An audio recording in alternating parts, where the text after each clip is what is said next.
Assalamu alaikum and welcome to the Islamic Pulse talk show. We are talking about some of the unknown role models in the event of Karbala.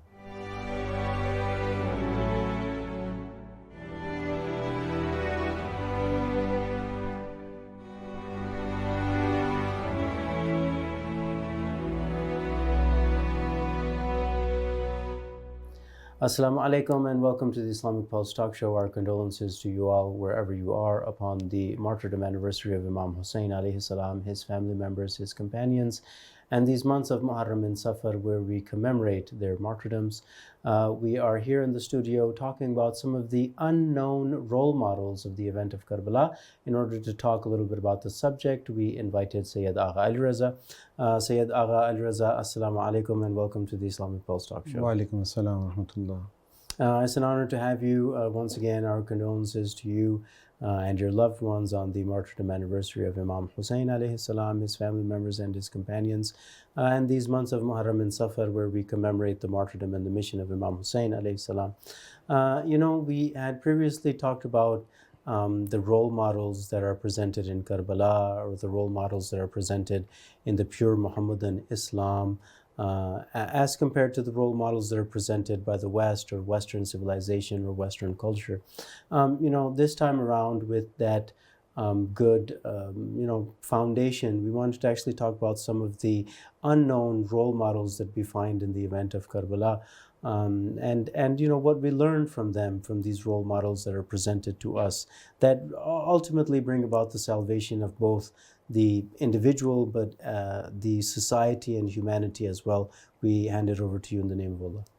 أعوذ بالله من الشيطان الرجيم بسم الله الرحمن الرحيم السلام عليك يا أبا عبد الله ولا الأرواح التي حلت بفنائك عليك مني سلام الله أبدا ما بقيت وبقي الليل والنهار ولا جعله الله آخر الأحد مني لزيارتكم السلام على الحسين وعلى علي بن الحسين وعلى أولاد الحسين وعلى أصحاب الحسين ورحمة الله وبركاته. Now, Brother Sayyid, what is interesting is that we recite these lines so often during Muharram, and maybe it doesn't register so often that even within these lines, Assalamu ala al-Husayn, wa ala Ali ibn al-Husayn, wa ala awlad al-Husayn, wa ala ashab al-Husayn. Allah subhanahu wa ta'ala is creating this hierarchy of role models that we need to study and then emulate, right? Now, since during the entirety of Muharram, the Ahl Bayt, they are talked about, even though unfortunately we don't talk about them with the extent that we need to. There are so many other heroes in the story of Karbala that are often ignored or are less often talked about. So we're going to take these three examples. And these are people that I'm sure none of our audience have heard about. The last one is someone who is famous. People know about him, but I like to go into the details of how he became who he was. But the first two are people that probably no one knows about.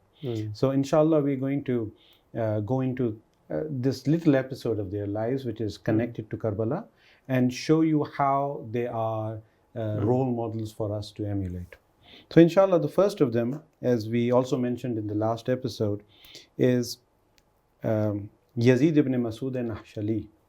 He is one of the dignitaries, one of the top citizens of Basra, right? Influencers. He is one of the influential people there. He is an influential person in his own tribe and in the city at large.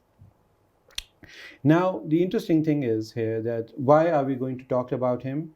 And inshallah, the other two are also influential people. Because how do you relate this to society? Back in history, the only way that you could be influential was if you had power, or so you had some post in the authorities, in the government, or you had money, or you were a scholar. So people respected you, and therefore your word had sway upon them. But now we have many forms of influence, and it is kind of as I said, a democratization of being able to present yourself in the public arena and influence other people. So finding these role models who were influential in society during the episode of Karbala can show us how we can use our own limited or vast influence in our own circles to act in the proper manner. So Yazid to talk about Yazid ibn Masud, we need to look at the context of what was going on in Basra at that time. When Imam Hussein, he started his mission, he sent a man named Sulayman Abu Zarrin, who himself is one of those characters of Karbala.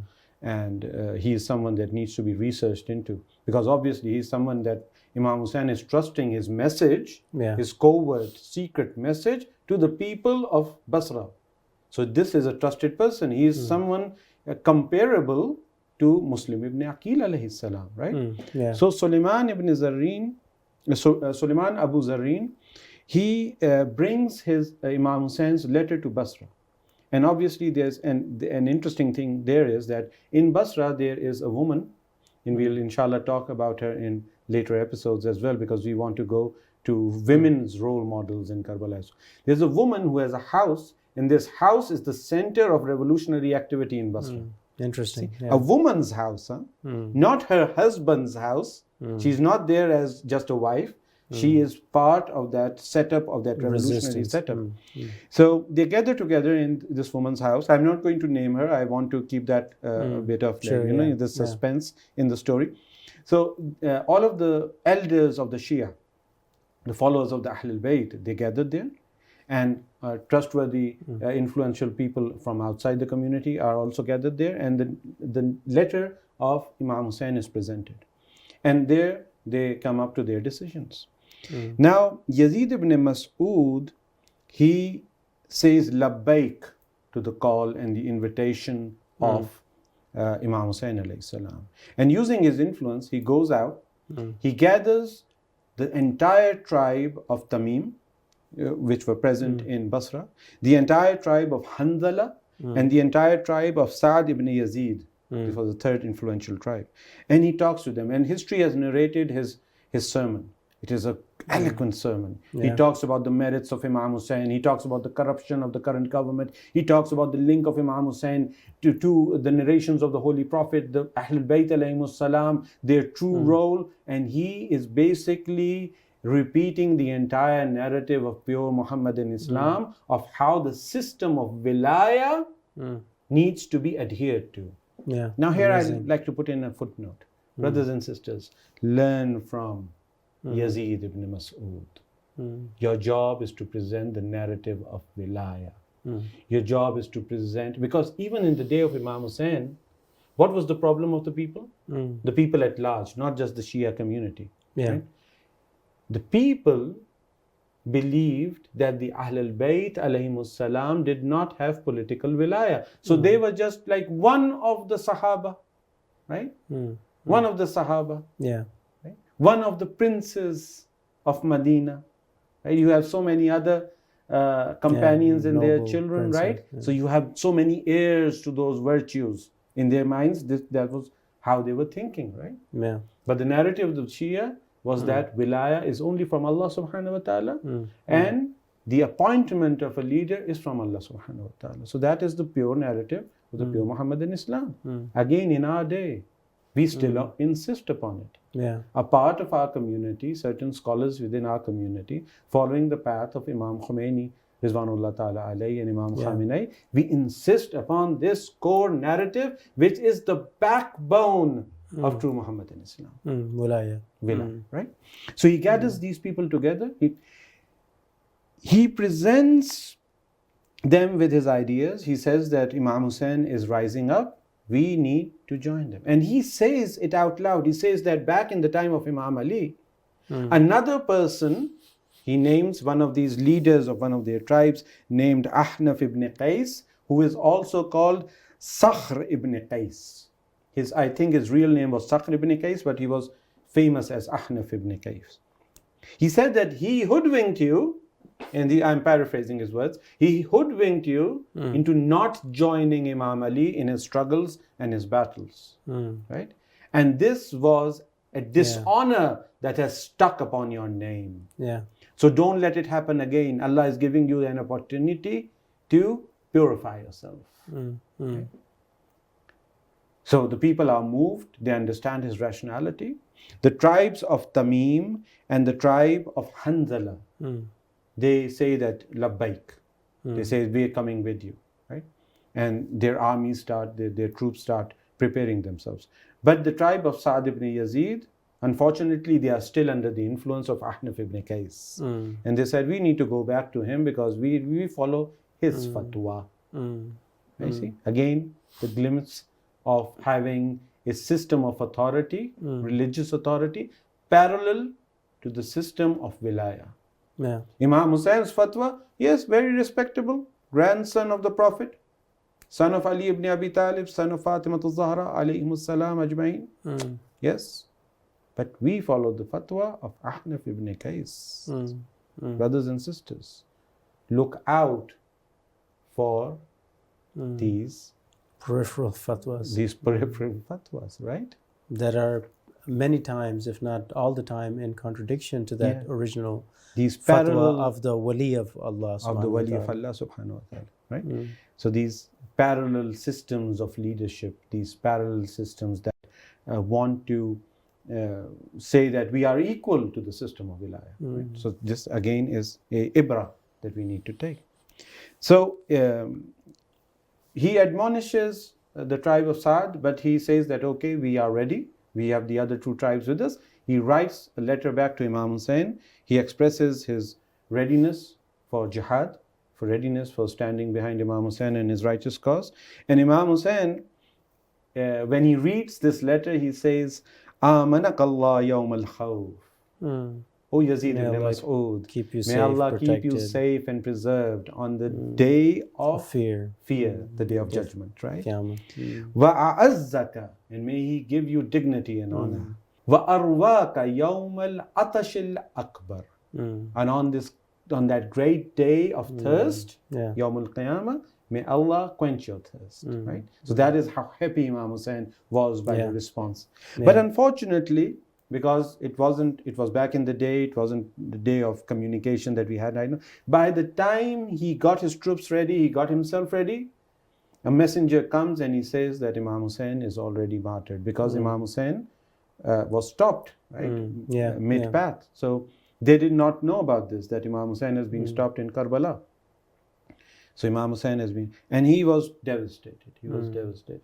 But he is now an instance of that narration of Amirul Mu'mineen Ali ibn Abi Talib alayhi salam, when he says that if someone's heart is with us, truly with us, then he is with us in battle as well. So this is one role model.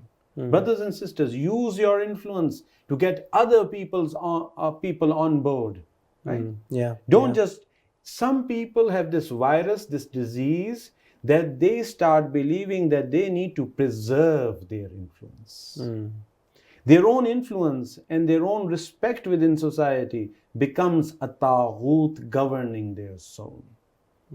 Famously, Ayatollah Allama Misbah Yazdi said that if I have honor within society, if I have respect among the believers, the purpose of this respect is that I spend it in the way of Wilayah. Right?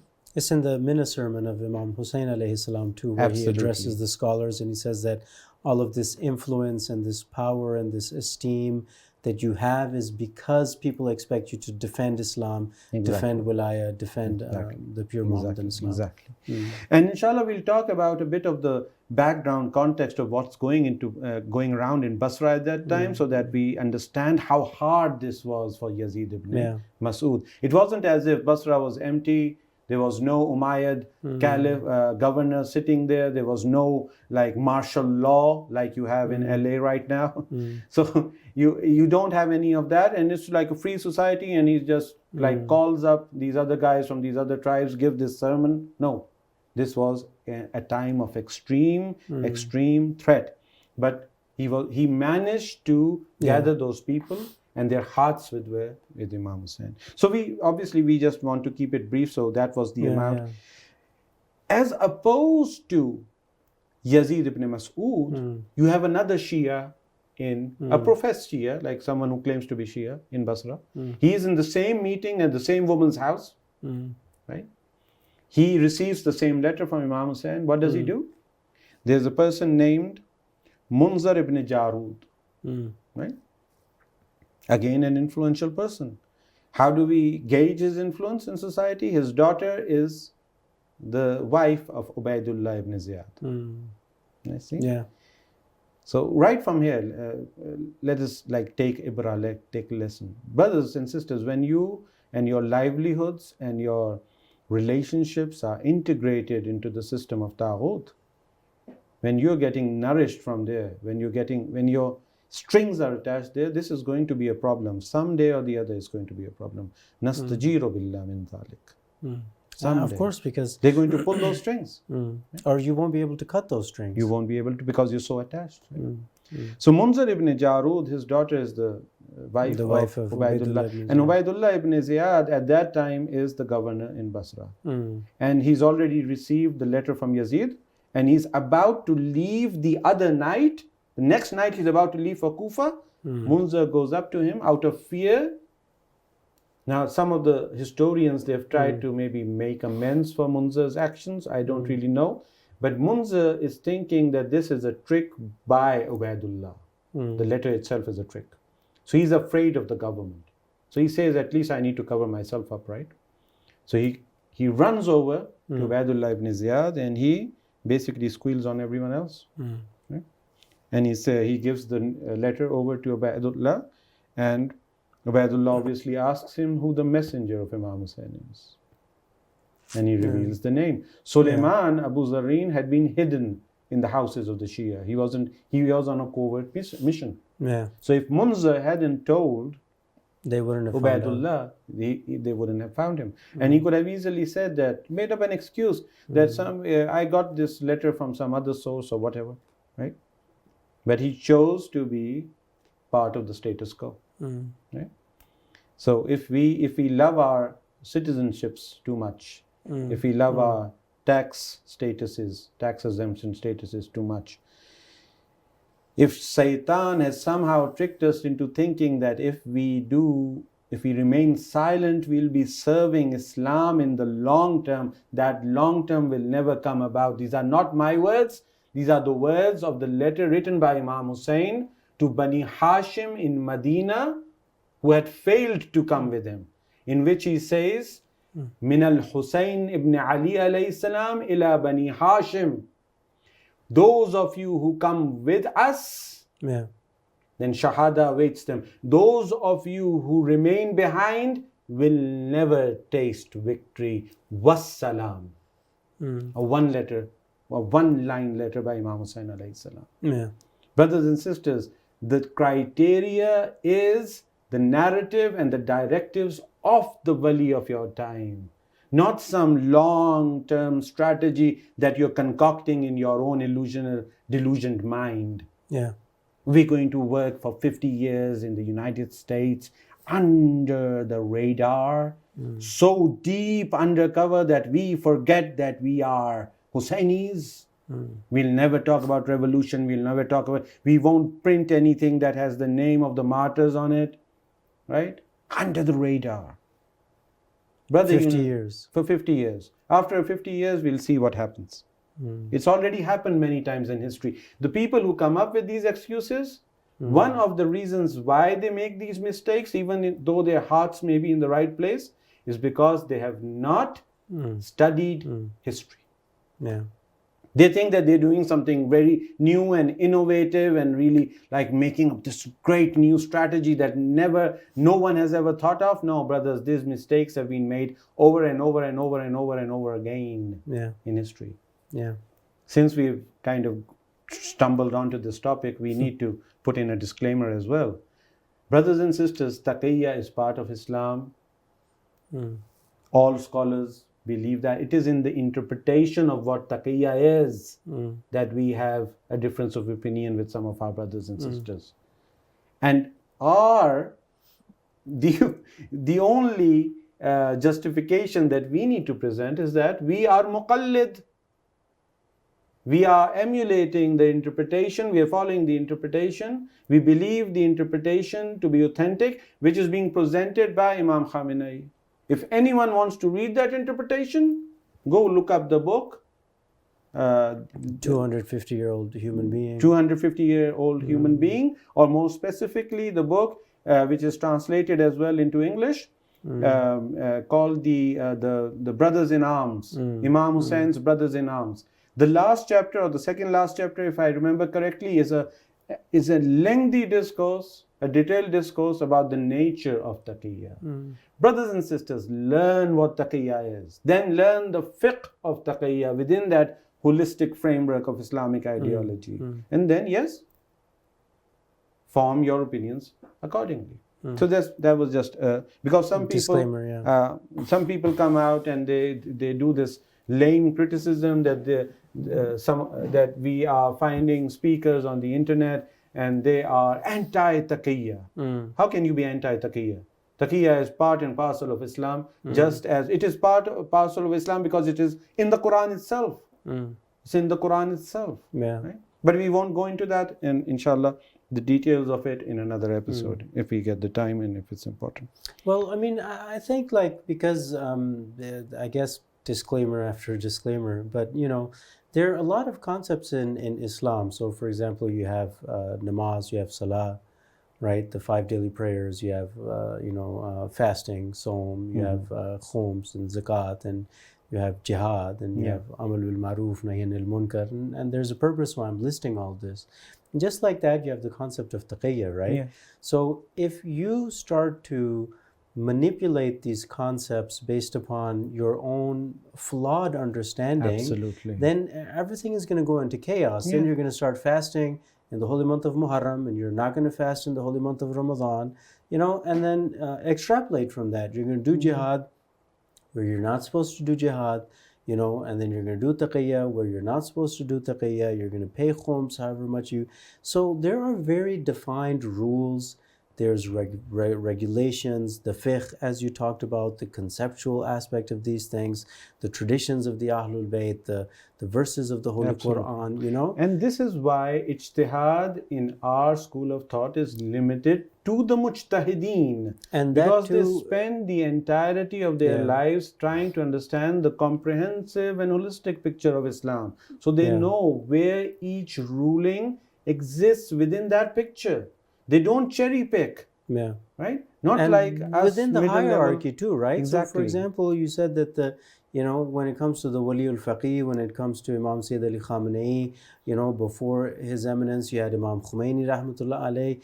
These are the individuals at the top of the hierarchy that are giving you the specific instances, at this time what should be done. So every single Imam did not do an armed, with the sword in hand, in front of the door of the caliphate of that time, and stood there and did jihad, But at the same time, you know what I mean? So it is the Imam of the time, it is the Wali of the time who decides, who dictates policy, who delineates the policy. Absolutely, you know what I mean? It's not like Muslim ibn Aqil went to Kufa and he had his own policy, or that. So I mean, we have to be very careful and think these things through and kind of have a clear sense of vision on what's going on. So that was the disclaimer upon disclaimer. Listen, not every regular average Joe can go around and say, okay, now's the time for taqiyyah, now is not the time for the taqiyyah. Then what happens to the whole priority of Wilayatul Faqih and the Wali and Wilayah and all these things? You may be a very learned scholar in your own right, but there is a hierarchy in Islam, right? As the famous narration goes, they list all of the branches of faith, right? And we can kind of claim Imam Baqir alayhi salam, he says that the key of all of it and is. In the end he says that al-wilayatu miftahuhunna, it is the key of all of these doctrines, right? Wilayah. And even though taqiyyah is not mentioned there, you can do what we call tanqiyul manat, right? It is on the same criteria as one of the rulings of Islam. You have taqiyyah. So wilayah is the key to all of these rulings of Islam. It is in the hierarchy that these rulings make sense and become effective, and they give their desired results. So anyway, coming back to Munzir ibn Jarood, he goes and he basically says that Sulayman is the messenger of Imam Hussein. As a result, Sulayman Abu Zarrin is arrested, he is beheaded, and he is crucified. So this is another character that we talked about when we were talking about Yazid ibn Masud was this man who was giving his parallel fatwas, Ahmad ibn Qays, right? Also called Sayyid ibn Qays. Now, Sayyid ibn Qays, the character is of this sort. He convinced people, especially the people that he had influence on, to be neutral at the time of Imam Ali alayhi salam. Sure, right? this is Imam Ali and Siffin and Siffin, Jamal, etc. okay. Right? So he said that neutrality, right? Neither this nor that. So right. So this another thing that is very interesting to learn is that neutrality, brother, is another word for it's just a euphemism for hypocrisy. It's just a euphemism. If you have Wilayah on one side, you have Islam on one side, and you have someone else attacking Islam, you say, okay, we are neutral when it comes to Palestine. No, you're a hypocrite. Right? We are neutral when it comes to defending the Islamic revolution. No, you're a hypocrite. If you're truly neutral, right?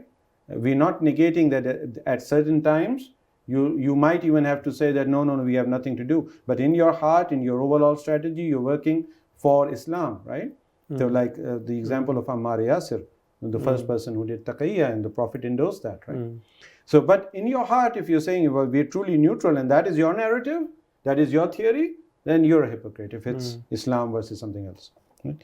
So, and even worse, I guess, perhaps, you know, in the time and the age and the era that we live in, there's so much deception and cunning and, you know, slyness and I don't know, all these other negative qualities, you know, where people, they will claim to be on the side of Palestine, but deep down inside they're neutral. They'll be coming up with slogans that all people have the right to live. Brothers and sisters, what do you mean all people? The person being killed has the right to live. No one's questioning the right to life of the other guy. Remember? So like someone sent me this link to a video. A famous singer has come up with this video and he says that now this is my standpoint on Palestine, because he was being bombarded by pro-Palestine activists to say what his standpoint is. And I just kind of opened up that link and saw what the lyrics were, and it was all the same, you know, pseudo-liberal, humanistic, pseudo-humanistic kind of slogans. Why can't all of us live together in peace? No, the oppressor needs to be thrown out. Peace can only happen after oppression ends. Right? So these are, we don't need to fall into, as you said, the traps of these fake narratives of neutrality, of fake humanism, of fake peace and fake pacifism. So this guy, he had the slogan of neutrality. He didn't allow the tribe of Saad to join Yazid ibn Masud, and even though in the end, you know, they turned out that no one was actually put into any test by Allah subhanahu wa ta'ala. So they could have been on the right side of history, would not even have paid any actual tangible cost, and would have gotten these virtues in paradise, right? Right? But you see, even your heart, where your heart is it matters. Sometimes Allah doesn't test you in that tangible manner, but only tests you whether your heart is in the right place. Unfortunately, many people are being defeated in this basic superficial test as well. Is your heart with Palestine? Is your heart with the Islamic revolution? Is your heart with the people who promote the narrative of the Islamic revolution? Or do you see them as a nuisance? We need to ask ourselves this question. So this guy, because he received the letter from Imam Hussein as well, and look at his pompous reply, right? He doesn't write anything back. He just writes an ayah of the Quran, which is the 60th verse of Surah Ar-Rum. Look at the audacity. The audacity. Who are you trying to teach the wali of the Quran time? to? He's giving him a. Even if you're not a Shia, even if you're not like, everyone at that time knew this was Sibtun Nabi. This was the Sayyid Shabab Ahl al-Jannah. They grew up in the house of the Quran. This is the Afqahul Fuqaha of his time. Who are you trying to teach the Quran to? So he sends this ayah of the Quran, A'udhu billahi minash shaitanir rajim. Fasbir inna ba'dallahi haqqun. Be patient, the promise of God is true. وَلَا يَسْتَخِفَّنَّكَ الَّذِي لَا يُوقِنُونَ. Don't let the people who do not have yaqeen, do not have true faith, certain faith, don't let them make a fool out of you. Just look at the audacity of it. Right? So this is one character, the two sides of the coin. So now let's, because we don't really have as much time as we would like, so let's go on to the next role model, another unsung hero of Karbala. This guy is, there are two names that are written in history. He's either called Zayd ibn Thubayt al-Qaysi, because he's from the tribe of Qays, or he is also named as Yazid ibn Nubayt, because back in the day, the way they used to write things without the dots. Yeah. Now, interestingly, just a background for this person, Rizwanullah Ta'ala alayh, he is one of the companions of this great companion of Imam Ali, who is also deemed to be a companion of the Prophet by many scholars of the Ummah. Like, for example, Ibn Hajar Asqalani, he says that many people believe him to be a Sahabi, but I believe him to be one of the senior Tabi'een. So, in any regard, who am I talking about? I'm talking about Abul Aswad ad-Du'ali. Now, Abul Aswad ad-Du'ali is a famous person. Yeah. He is one of those people who is a unique companion of Amirul Mu'mineen Ali ibn Abi Talib alayhi salam. He is the person who has a great debt upon the entirety of the Ummah, because he is the person who institutionalized the i'rab of the Quran. When he started noticing that people were reading the Quran in the wrong manner, he came to Imam Ali alayhi salam. Imam Ali taught him the skills, the science, and he started this entire idea of putting in dots and symbols, right? And he is also believed to be the father of ilmun nahm, the science of syntax within his Arabic grammar. Again, he was a student of Amirul Mu'mineen Ali alayhi salam. So this great person who is thought to be a companion of the Holy Prophet, or at least a senior Tabi'i, Zayd ibn Thubayt is a companion of this person. He's a follower and a student of this person. And he obviously himself is one of the respected dignitaries of Basra. Yeah. So this guy again is in that meeting in the woman's house, and that shall not be named. That shall not be named yet, so that people are hooked for future episodes. And even his own house, just to gauge how important he was, his own house was a center for the dignitaries, the elders of the Shia to gather and to speak about issues and to kind of brainstorm what to do within the challenges of the time. Yeah. When the letter of Imam Hussein was revealed to Ubaydullah ibn Ziyad, and Sulayman is martyred, Zayd, he comes up to his 10 sons. He has 10 sons, right? He comes up to his 10 sons and he says that the roads leading out of Basra have been blocked. Because the first thing that Ubaydullah ibn Ziyad did was that he ordered his soldiers to block all of the roads, even the roads that were not proper formal roads, because they knew, and it was martial law. It was basically martial law, and you couldn't get out of Basra. If you tried, you would be killed. So he says to his 10 sons that we're going to try to get to Imam Hussein alayhi salam. And only 2 of his sons, Abdullah and Ubaydullah, agree. You see how challenging sometimes. It was only his own sons. His own sons, right? His own sons. Like, even if it wasn't Imam Hussein who was stuck in that calamity, they should have. Your own father, right? Yeah. So only 2 of his sons and his manservant named Salim, Rizwanullah Ta'ala alayhim ajma'in, they agree, and they somehow, this is like an epic movie. Somehow they get themselves out under the cover of darkness, going through these mountains and etc. They get to Imam Hussein alayhi salam. And then there's an interesting, very beautiful story of when Imam Hussein learns that he has come to join his caravan. Imam Hussein gets out of his tent, because they were in tents somewhere, they were stopping along the way. He gets out of his tents and he goes searching for him, to say hi, to welcome him into the fold. And he is searching for Imam Hussein.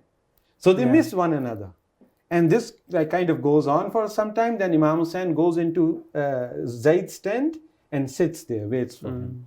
And when Zayd returns, he basically embraces Imam Hussein, tells him of what is going on, and then history narrates that he is one of the martyrs of Karbala.